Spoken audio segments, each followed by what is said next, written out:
అందరికీ నమస్కారం. The news Telugu ground report 2026కి స్వాగతం. రాష్ట్ర వ్యాప్తంగా 2 ఏళ్ల కూటమి పాలన తర్వాత ప్రజాభిప్రాయం ఏ దిశలో ఉంది? పబ్లిక్ ఏమనుకుంటున్నారు? ఏ నియోజకవర్గంలో రాజకీయ పరిస్థితులు ఎలా ఉన్నాయి? ఏ పార్టీ ఎంత మేరకు కోలుకుంది? ఎలా తమ పట్టు సాధించే ప్రయత్నంలో సక్సెస్ అవుతుంది? ఇలాంటి అనేక అంశాల మీద మనం రాష్ట్ర వ్యాప్తంగా సర్వే నిర్వహించాం. జూన్ ఫస్ట్ వీక్, మే లాస్ట్ వీక్లో జరిగినటువంటి ఈ సర్వేకి సంబంధించినటువంటి సమాచారాన్ని ఇప్పటికే వివిధ వీడియోల ద్వారా మీకు అందించే ప్రయత్నం చేస్తున్నాం. రాష్ట్ర వ్యాప్తంగా అనేక జిల్లాలకు సంబంధించినటువంటి సమాచారం అంతా సర్వే అనే ప్లేలిస్ట్లో మన ఛానల్లో అందుబాటులో ఉంది, మీరు వెళ్ళి చూడొచ్చు. ఇక ఈరోజు మనం కర్నూలు జిల్లా పరిధిలో ఉన్నటువంటి 8 అసెంబ్లీ నియోజకవర్గాల వారీగా రాజకీయ పరిస్థితులు ఎలా ఉన్నాయి అన్నది పరిశీలిద్దాం. ఈ జిల్లాలో మొత్తం 3 పార్టీలకి ప్రాతినిధ్యం దక్కింది. విపక్షానికి అవకాశం దక్కిన అతి కొద్ది జిల్లాల్లో కర్నూలు ఒకటి. ఇక్కడి నుంచి తెలుగుదేశం పార్టీకి సంబంధించినటువంటి 5 ఎమ్మెల్యేలతో పాటుగా ఒక బీజేపీ ఎమ్మెల్యే కూడా ప్రాతినిధ్యం వహిస్తున్నారు.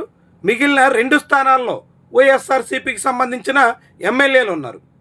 ఇక 2 ఏళ్ల పాలన తర్వాత ఆయా ఎమ్మెల్యేల తీరుతో నియోజకవర్గాల వారీగా రాజకీయ పరిస్థితులు ఎలా మారుతున్నాయి, ఎప్పటికిప్పుడు ఎన్నికలు జరిగితే ఎవరికి అనుకూలంగా తయారవుతున్నాయి, ఇలాంటి అంశాల మీద సమగ్రమైనటువంటి రిపోర్ట్ మీకు అందిస్తున్నాం.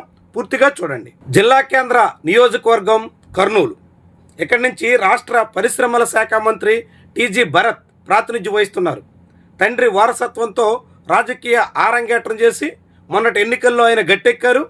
ఆ తర్వాత నేరుగా కీలక మంత్రిగా బాధ్యతలు నిర్వహిస్తున్నారు. ఇక సొంత నియోజకవర్గంలో మంత్రి సాగిస్తున్నటువంటి కార్యకలాపాలు చాలా వేగంగా ప్రజా వ్యతిరేకతకు కారణమవుతున్నాయి. కర్నూలులో ఉన్నటువంటి సామాజిక సమీకరణాలు, ఇతర రాజకీయ కార్యకలాపాలు అన్నీ వైఎస్ఆర్సీపీకి మొగ్గు ఉంటాయి అని భావించినప్పటికీ మొన్నటి ఎన్నికల్లో కూటమి పక్షాల బలంతో ప్రభుత్వ వ్యతిరేకత కారణంగా భరత్ గట్టెక్కారు. కానీ 2 ఏళ్లకే చాలా తీవ్రమైనటువంటి వ్యతిరేకతను కొని తెచ్చుకుంటున్నారు. దాంతోపాటుగా భరత్ అనుచరులు సాగిస్తున్నటువంటి దందాలు కూడా నియోజకవర్గంలో తీవ్రమైన వ్యతిరేకతకు కారణాలుగా చెప్పాల్సి ఉంటుంది. ప్రభుత్వ వ్యతిరేకత కూడా వేగంగా పెరుగుతోంది. ముఖ్యంగా కర్నూలులో హైకోర్టు బెంచ్ ఏర్పాటు చేస్తామని చాలా రకాల హామీలు ఇచ్చిన కూటమి ప్రభుత్వం వాటి అమలు విషయంలో ఏమాత్రం చొరవ చూపట్లేదు. దాంతో కర్నూలు నగరవాసుల్లో వ్యతిరేకత పెరుగుతోంది. ఇదే సమయంలో ఇక్కడ వైఎస్ఆర్సీపీ తరపున ఇన్ఛార్జిగా మాజీ ఎమ్మెల్యే ఎస్వి మోహన్ రెడ్డి ఉన్నారు. మొన్నటి ఎన్నికల్లో ఇక్కడ వైఎస్ఆర్సీపీ ప్రయోగం చేసింది. కొత్త నేతను తెర మీదకు తీసుకొచ్చి పోటీ చేయించి చేతులు కాల్చుకుంది. ఇక వచ్చే ఎన్నికల్లో మళ్ళీ పాత పద్ధతులకే కట్టుబడే దిశలో సమన్వయకర్తగా ప్రస్తుతం ఎస్వి కుటుంబం నుంచి మోహన్ రెడ్డిని కొనసాగిస్తున్నారు. ఆయన మళ్ళీ పాగా వేయాలని పట్టుదలగా ప్రయత్నిస్తున్నారు. నియోజకవర్గంలో అన్ని రకాలుగా చొరవగా కృషి అయితే సాగుతోంది. బలమైన కేడర్ ఉండడం, ప్రత్యర్థి బలహీనతలు బయటపడుతూ ఉండడం, ఇవన్నీ ప్రధానమైనటువంటి అడ్వాంటేజ్ అవుతున్న తరుణంలో వచ్చే ఎన్నికల్లో ఖచ్చితంగా విజయం సాధించగలం అనేటువంటి ధీమా వైఎస్ఆర్సీపీలో ఇప్పటికే కనిపిస్తోంది. కానీ ఇంకా అక్కడ ఉన్నటువంటి కూటమి బలం, టీజీ కుటుంబానికి సొంతంగా ఉన్నటువంటి ఆదరణ, వీటన్నిటిని అధిగమించాలంటే వైఎస్ఆర్సీపీ ఇక్కడ మరింతగా కృషి చేయాల్సి ఉంటుంది. ఇప్పటికిప్పుడు ఎన్నికలు జరిగితే గట్టి పోటీ జరిగే నియోజకవర్గాల్లో కర్నూలు సిటీ ఉంటుంది.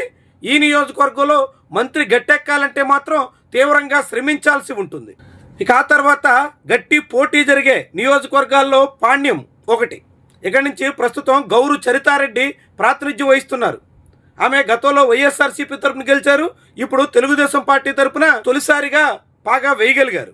తెలుగుదేశం పార్టీ శ్రేణులు, ముఖ్యంగా ఎమ్మెల్యే వర్గీయులు సాగిస్తున్నటువంటి దందాలు, అక్రమాలు అన్నీ కూడా మెడకు చుట్టుకునేలా కనిపిస్తున్నాయి. ప్రజల్లో వ్యతిరేకతకు కారణంగా మారుతున్నాయి. ప్రభుత్వ వ్యతిరేకత కూడా చాలా తీవ్రంగా కనిపిస్తోంది.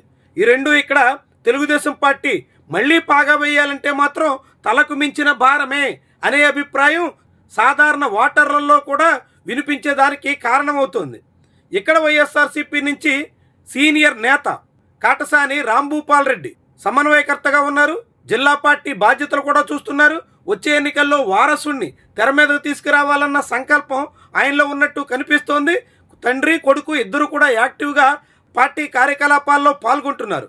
నియోజకవర్గ వ్యాప్తంగా బలమైన నెట్వర్క్ ఉండడం, ప్రభుత్వ వ్యతిరేకత పెరుగుతూ ఉండడం, క్యాడర్ కూడా ఉత్సాహంగా కదులుతూ ఉండడం, ఇలాంటివన్నీ ఇక్కడ వైఎస్ఆర్సీపీకి అడ్వాంటేజ్గా మారుతున్నాయి. దాంతో ఎప్పటికిప్పుడు ఎన్నికలు జరిగినా పాణ్యంలో వైఎస్ఆర్సీపీని అడ్డుకోవడం టీడీపీ వల్ల కాదు అనే మాట అయితే వినిపిస్తోంది. దాంతో ఇప్పటికిప్పుడు ఎన్నికలు జరిగితే పాణ్యంలో ఫ్యాన్ ప్రభావం ఎక్కువగా కనిపించే ఆస్కారం అయితే సుస్పష్టంగా కనిపిస్తోంది. ఇక ఆ తర్వాత పత్తికొండ అసెంబ్లీ నియోజకవర్గం సుదీర్ఘ రాజకీయ చరిత్ర కలిగిన కేఈ కుటుంబం నుంచి మూడో తరం నేతగా కేఈ శ్యామ్ 2024 ఎన్నికల్లో తొలిసారిగా విజయం సాధించారు. అయితే ఎమ్మెల్యేగా గెలిచిన తర్వాత ఆయన నియోజకవర్గంలో పట్టు పెంచుకునే దిశలో పెద్దగా ప్రయత్నాలు చేస్తున్న దాఖలాలు లేవు. నియోజకవర్గ వ్యాప్తంగా అటు పార్టీ ఇమేజ్, రెండో వైపు తన సొంత ఇమేజ్ బలపరుచుకోవాలన్న సంకల్పం ఆయనలో కరువయ్యింది అనే మాట చాలామంది నోట నుంచి వస్తుంది. నియోజకవర్గంలో తెలుగుదేశం పార్టీ శ్రేణులు సాగిస్తున్నటువంటి వ్యవహారాలు కూడా శ్యామ్ మెడకు చుట్టుకునే దిశలో ఉన్నాయి. ఎమ్మెల్యే తీరుతో పాటుగా ప్రజా వ్యతిరేకత, ప్రభుత్వ వైఖరితో విధానాల పట్ల పెరుగుతున్నటువంటి వ్యతిరేకత కూడా పత్తికొండలో కూటమికి, తెలుగుదేశం పార్టీకి చాలా పెద్ద శాపంగా మారే దిశలో అయితే కనిపిస్తోంది. అదే సమయంలో ఇక్కడి నుంచి శ్రీదేవి వైఎస్ఆర్సీపీ తరపున సమన్వయకర్తగా ఉన్నారు. ఆమె 2019లో గెలిచి 2024లో ఓటమి పాలయ్యారు.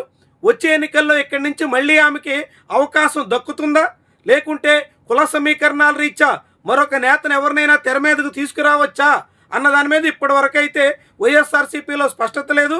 పార్టీగా వైఎస్ఆర్సీపీకి ఇక్కడ బలమైన మద్దతు అయితే కనిపిస్తోంది.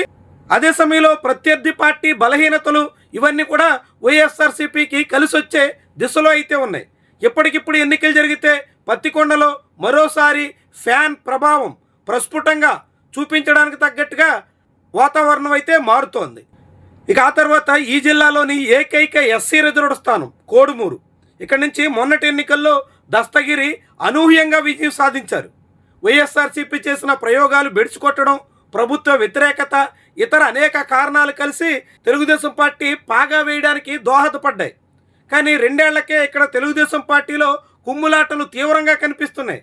ఆ పార్టీలో సఖ్యత ఏ కోసానా కనిపించట్లేదు. ఎమ్మెల్యేకి నియోజకవర్గంలో ఎక్కడ పట్టున్నట్టుగా కానరావడం లేదు. నియోజకవర్గంలో ఎమ్మెల్యే పేరుతో తెలుగుదేశం పార్టీ నేతలు సాగిస్తున్నటువంటి కార్యకలాపాలు తీవ్ర వ్యతిరేకతకు కారణంగా మారుతున్నాయి. తెలుగుదేశం పార్టీలో విభేదాలకు తోడుగా ఇక్కడ పెరుగుతున్నటువంటి ప్రభుత్వ వ్యతిరేకత సైతం కలిసి ఇక్కడ టీడీపీ చాలా తీవ్రమైనటువంటి ఇక్కట్లు ఎదుర్కోక తప్పని పరిస్థితిని తీసుకొస్తున్నాయి. అదే సమయంలో వైఎస్ఆర్సీపీ తరపున సమన్వయకర్తగా ఆదిమూలపు సతీష్ ఉన్నారు. డాక్టర్ సతీష్ 2024 ఎన్నికలకు కొద్ది కాలం ముందే రాజకీయ కార్యకలాపాల్లో చురుగ్గా కదలడం ప్రారంభించారు. చాలా స్వల్ప వ్యవధిలో అక్కడ పట్టు సాధించడం ఆయన వల్ల కాలేకపోయింది.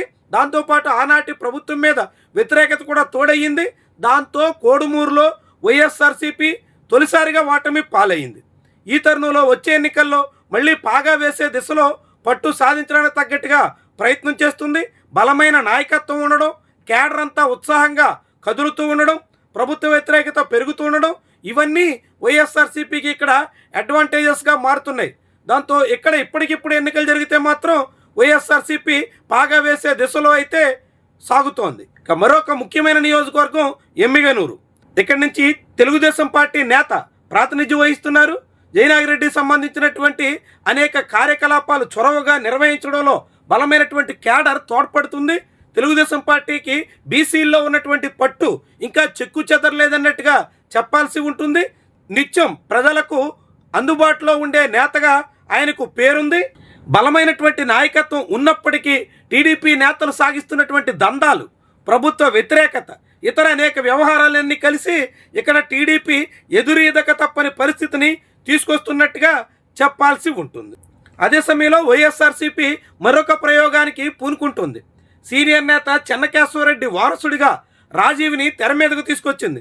మొన్నటి ఎన్నికల్లో ఇక్కడి నుంచి బుట్టారేణుకను బరిలో దింపి వైఎస్ఆర్సీపీ గెలుస్తామనుకున్న సీట్లో ఓటమి పాలయ్యింది.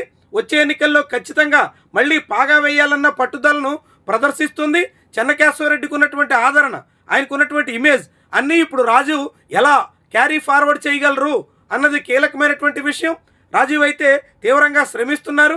యువనేతగా ఎక్కువ మందితో చొరవగా ముందుకెళ్లే ప్రయత్నం అయితే చేస్తున్నారు. అయితే ఇంకా పూర్తిగా పట్టు చిక్కిన దాఖలాలు లేవు. దాంతో ఎమ్మిగనూరులో ఎప్పటికిప్పుడు ఎన్నికలు జరిగితే గట్టి పోటీ తప్పదు అనే మాట అయితే బలంగా వినిపిస్తోంది. ఇక ఈ జిల్లాలో వైఎస్ఆర్సీపీ ప్రాతినిధ్యం వహిస్తున్న 2 నియోజకవర్గాల్లో మంత్రాలయం ఒకటి. ఇక్కడ వైఎస్ఆర్సీపీ వరుసగా గెలుస్తూ వస్తుంది. తెలుగుదేశం చాలా కాలంగా ప్రయత్నాలు చేస్తున్న మంత్రాలయాన్ని ఛేదించడం ఆ పార్టీ తరం కావడం లేదు. దాంతో ఇక్కడి నుంచి వైఎస్ఆర్సీపీ తరపున బాలనాగిరెడ్డి ఎమ్మెల్యేగా ఉన్నారు. ఆయనకు ఉన్నటువంటి బలమైన క్యాడర్, చాలా బలమైనటువంటి నెట్వర్క్ అన్నీ కూడా తోడ్పడుతున్నాయి. 2024లో రాష్ట్ర వ్యాప్తంగా వీచినటువంటి వ్యతిరేక పవనాలను కూడా ఎదిరించి గట్టెక్కడానికి తనకున్నటువంటి బలమే తోడ్పడింది.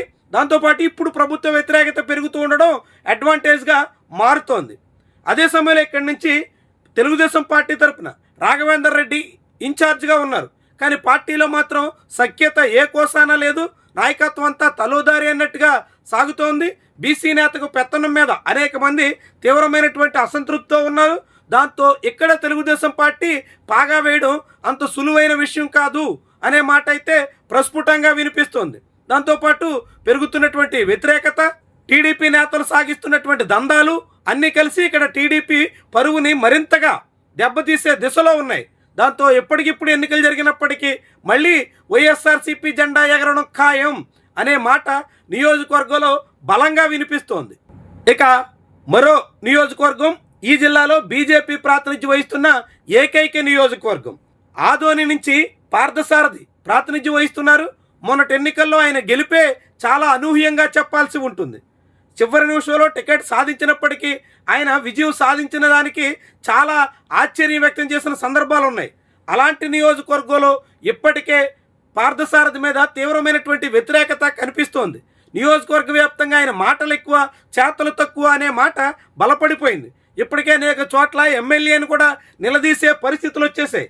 దాంతో ఈ నియోజకవర్గంలో మళ్ళీ బీజేపీ గట్టెక్కడం అంటే చాలా కష్టమైనటువంటి విషయం అనే మాట అయితే వినిపిస్తోంది. మిత్రపక్షాల నుంచే ఆయనకి చాలా పెద్ద స్థాయిలో వ్యతిరేకత కనిపిస్తోంది. తెలుగుదేశం పార్టీ నేతలు ఏ కోసాన కూడా ఇక్కడ బీజేపీ అభ్యర్థికి సహకరించబోం అనేటువంటి దిశలో సాగుతున్నారు. అదే సమయంలో ఇక్కడ వైఎస్ఆర్సీపీకి బలమైన పట్టు ఉంది. ఈసారి వారసుడు రంగంలోకి రాబోతున్నారు. పెరుగుతున్నటువంటి ప్రభుత్వ వ్యతిరేకత కూడా తోడవుతోంది. దాంతో ఆదోనిలో ఎప్పటికిప్పుడు ఎన్నికలు జరిగినప్పటికి కూడా ఖచ్చితంగా వైఎస్ఆర్సీపీ పాగా వేయగలిగేటువంటి దిశలో అయితే వేగంగా సాగుతోంది. ఇక ఈ జిల్లాలో వైఎస్ఆర్సీపీ ప్రాతినిధ్యం వహిస్తున్న మరో నియోజకవర్గం ఆలూరు. ఇక్కడ కూడా తెలుగుదేశం పార్టీ గట్టెక్కి చాలా కాలం అయింది. ఇక్కడ నుంచి విరూపాక్ష ప్రస్తుతం ఎమ్మెల్యేగా ప్రాతినిధ్యం వహిస్తున్నారు. అయితే ఆయన నియోజకవర్గంలో పార్టీని సమన్వయంతో సమిష్టిగా ఐక్యంగా కదిలించే విషయంలో కొన్ని సమస్యలు ఉన్నాయి. పార్టీలోనే ఒక సెక్షన్ నాయకత్వం ఎమ్మెల్యే తీరుతో అసంతృప్తిగా ఉంది. ఇది వైఎస్ఆర్సీపీ నేతకు కొంత సమస్యగా మారే దిశలో అయితే ఉంది. అయితే ఆ పార్టీకి బలమైన క్యాడర్ ఉండడం, ఇక్కడ వైఎస్ఆర్సీపీ వరుసగా గెలుస్తూ ఉండడం, ఇవన్నీ అడ్వాంటేజెస్గా చెప్పాల్సి ఉంటుంది. అదే సమయంలో తెలుగుదేశం పార్టీ నుంచి ఎన్ని ఒత్తిళ్లు వచ్చినా పార్టీ మారకుండా బలంగా నిలబడినటువంటి విరూపాక్ష తీరు కూడా ఆ పార్టీ అధినేత దగ్గర మంచి ఇమేజ్ కొనసాగించడానికి కారణంగా ఉంది. తెలుగుదేశం పార్టీలో కూడా సమన్వయం, సఖ్యత ఏమాత్రం కనిపించే అవకాశం లేదు. ఆలూరులో ప్రస్తుతం పార్టీ ఇన్ఛార్జ్గా వైకుంఠం జ్యోతి ఉన్నారు. ఆమెకి పార్టీలో పూర్తిగా అన్ని సెక్షన్స్ కలిసి సహకరించేటువంటి వాతావరణం అయితే కనిపించట్లేదు. తెలుగుదేశం పార్టీలో సఖ్యత పెరగకుండా ఇక్కడ వైఎస్ఆర్సీపీని ఢీకొట్టగలిగే అవకాశం అయితే ఉండదు.